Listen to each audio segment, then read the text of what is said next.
Hi everyone, I'm James Williams and this is Chimes Media with my appropriate Union Jack and St George's flag. Right, it's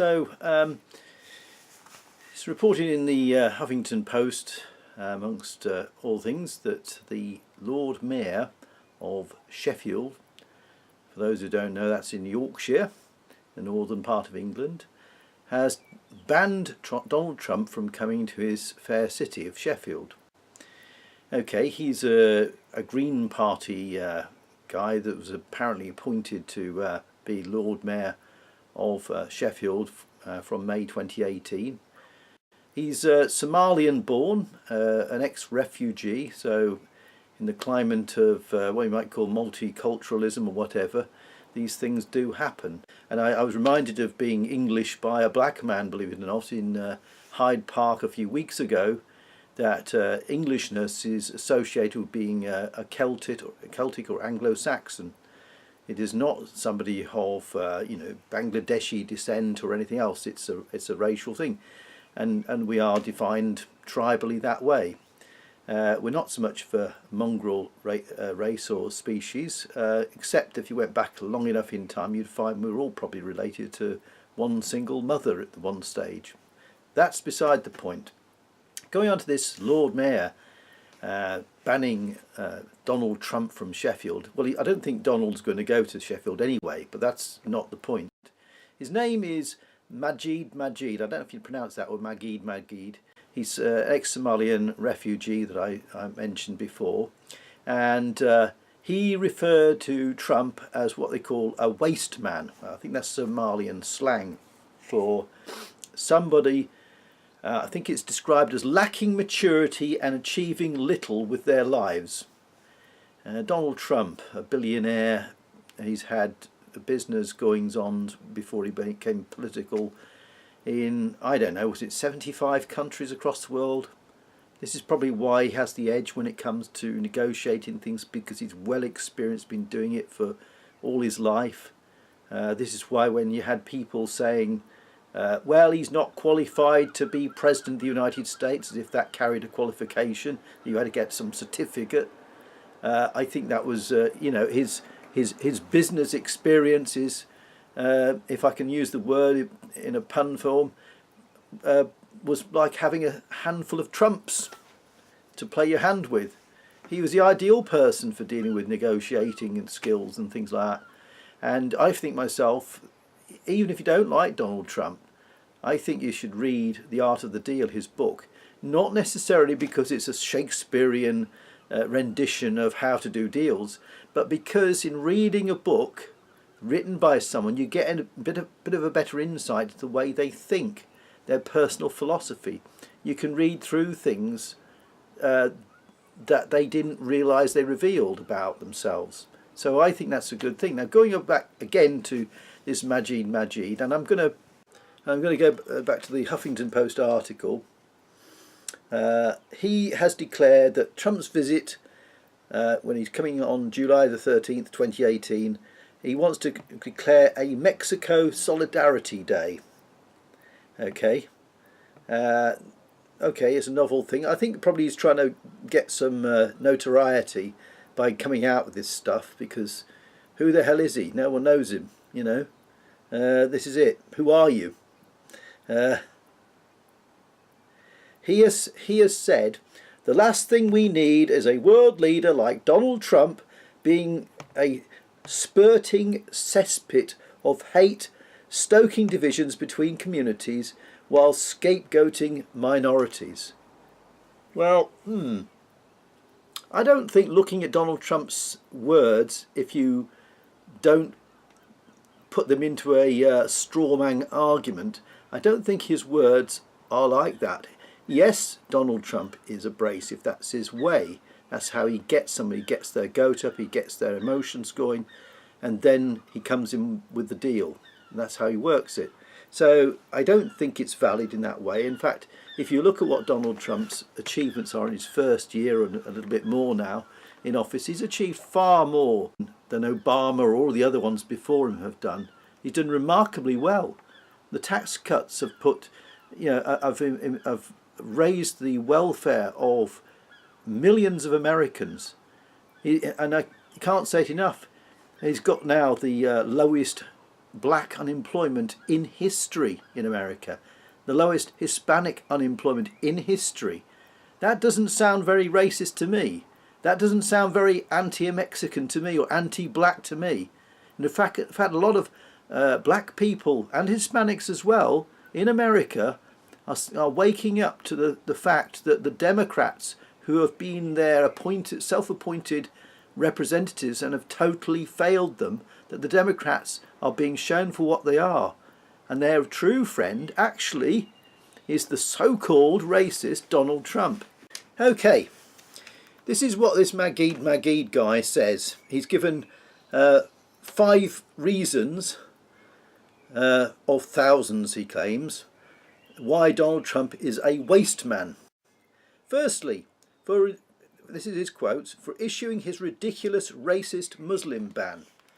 I don't think Venezuela is Muslim, really, is it? Venezuela's on the list of bans, and it's not, and most of the countries in the world which are Muslim are not on the ban either. Right? He hasn't put Indonesia on the ban.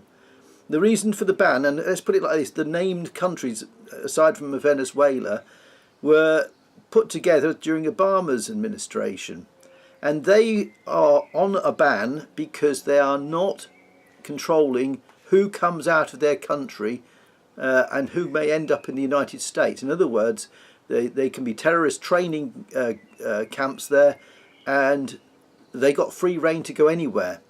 And that is a threat, a realistic threat to Americans. And it's not just America. We should be doing the same thing. We should say, if you can't control who's leaving your country to come to us, then, well, hang on, we have to have tighter restrictions for our own sakes. We can't have people who've been jihadis and killing people willy-nilly and get involved in terrible wars and shooting and killing our own soldiers. We can't have those people returning to Britain. You know, we can't have that. One of the main purposes of having a government is to protect its citizens. And that's all that Donald Trump is doing, is protecting American lives. And we should be doing the same kind of thing. So that argument is blown away. Now, I think myself, I don't know, is it naive or just stupidity or his own personal prejudice on his part? You know, does he think that it's only black people who get a bad time of things? Right now, the number 2 point he gives, for stupidly withdrawing from the Paris Climate Agreement. Now, Magid is a member of the Green Party, so you'd expect something like that from them. But the Paris Climate Agreement, right, meant billions of dollars being transferred from the United States to other countries, and I think including India. And I wouldn't call India that impoverished. It's one of the top countries in the world for economics. But billions of dollars being transferred from the United States to other countries with very little gain, and the Americans expect to be ones who put all the restrictions in.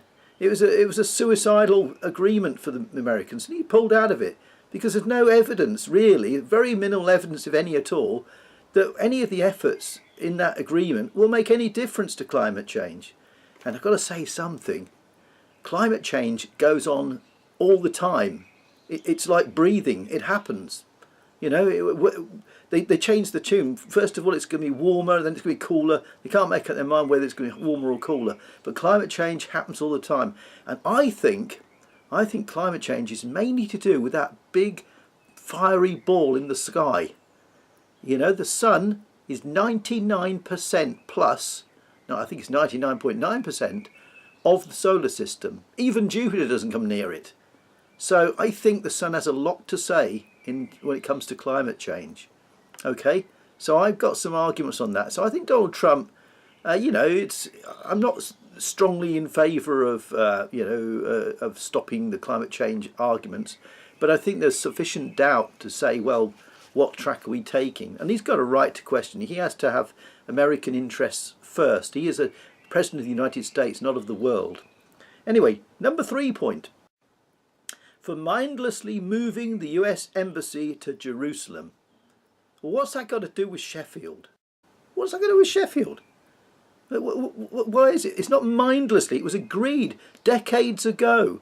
It's just that the other presidents before him didn't bother to enact it. So he's carrying out a pledge. He's carrying out what should have been done ages ago. He's doing the job that others refused or denied themselves doing. You know. Number 4. For enforcing the imprisonment of children at borders. Oh. Right. Do we have to go through this again? This has been debunked so many times, it's unbelievable. But I think being a lefty, I think you seem to be closed-minded. You don't listen to any other arguments of the sides and that. So many of the pictures that were shown to back up this crazy notion were 2014 during the Obama administration period. Other photographs have been shown and they've had their parents nearby. They were basically set up to make a political point. And not only that, the previous administrations were found to have handed back children to their parents who happened to be not their parents in the end, and in fact were traffickers. So they handed them back into the hands of their kidnappers and abusers. The Trump administration is being very careful to make sure it is the parents who are getting the children back. And not only that, the parents that are arrested is the same as if you get busted for a crime and you happen to have your kids with you. You'll lose your children for that time while you're taken away for questioning to find out who you are and what you've done. That's natural justice. That's what goes on. So, you know, this, and the children are well looked after. You have a look at some of the pictures of what the children's conditions are in these so-called camps. And they've got games, they get an education, they get medical care, they're getting well treated, well fed and looked after while their parents are being processed. So that's a bogus argument, totally.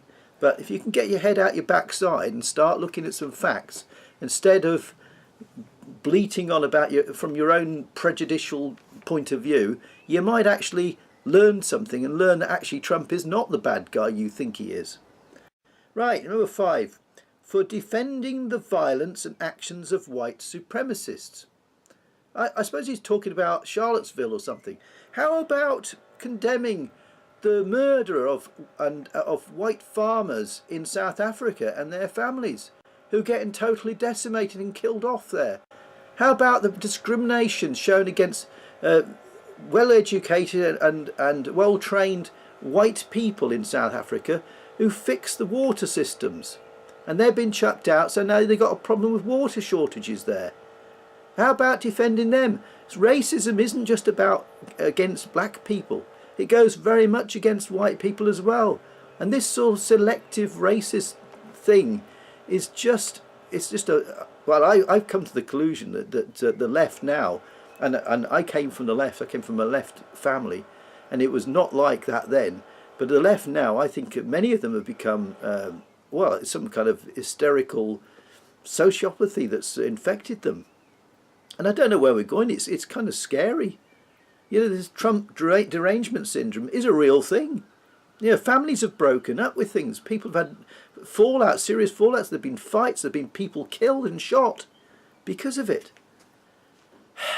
For God's sakes, grow up, read books, learn, talk to each other, instead of banning and screaming and the house down that, oh, racism, hatred and all the rest of it, when there is none and where there is none.